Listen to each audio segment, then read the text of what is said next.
తండ్రి దగ్గర అసిస్టెంట్గా కూర్చొని నేర్చుకుని అన్ని పనులు ఆ తర్వాత వాళ్ళు కూడా చేస్తూ ఉంటారు. మొదటిగా అతని పేరు అబ్రాము అని పిలువబడింది.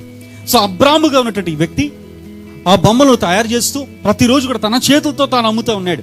అబ్రాము కూడా చక్కగా తట్లో మొత్తం అన్ని కూడా పెట్టుకుని నెత్తి మీద పెట్టుకుని ఆ ఊరు అనే పట్టణానికి వెళ్తున్నాడు. వెళ్తూ బొమ్మలు బొమ్మలు బొమ్మలు బొమ్మలు అని అమ్ముతున్నాడు. అమ్ముతా ఉంటే ఎవరు కూడా పట్టించుకోవట్లేదు.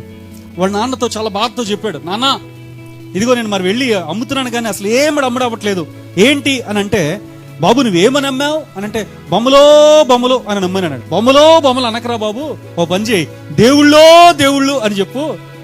నిన్న ఏదైతే బొమ్మలని చెప్పి అమ్మడానికి చూశాడో వాటినే నెత్తి మీద పెట్టుకుని అక్కడికి వెళతా దేవుళ్ళు దేవుళ్ళు దేవుళ్ళోయ్ అన్నాడంట.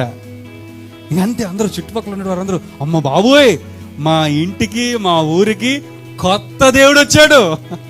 ఆ మట్టిని తీసుకుని కాళ్ళతో తొక్కి ఆ దానిని చేతులతో అన్ని కూడా చేసి పెయింట్ వేసి వీళ్ళే వేసినటువంటిది అక్కడ తీసుకుని వెళ్ళి బొమ్మలను పట్టుకొని ఆ దేవుళ్ళు అని చెప్పేసరికి వారందరూ కూడా, ఇది నేను చెప్పేటువంటిది ఈ రోజు కథ కాదు, దాదాపు 3000 సంవత్సరాల క్రితము అబ్రహాము సమయంలో జరిగింది చెప్తా ఉన్నాను.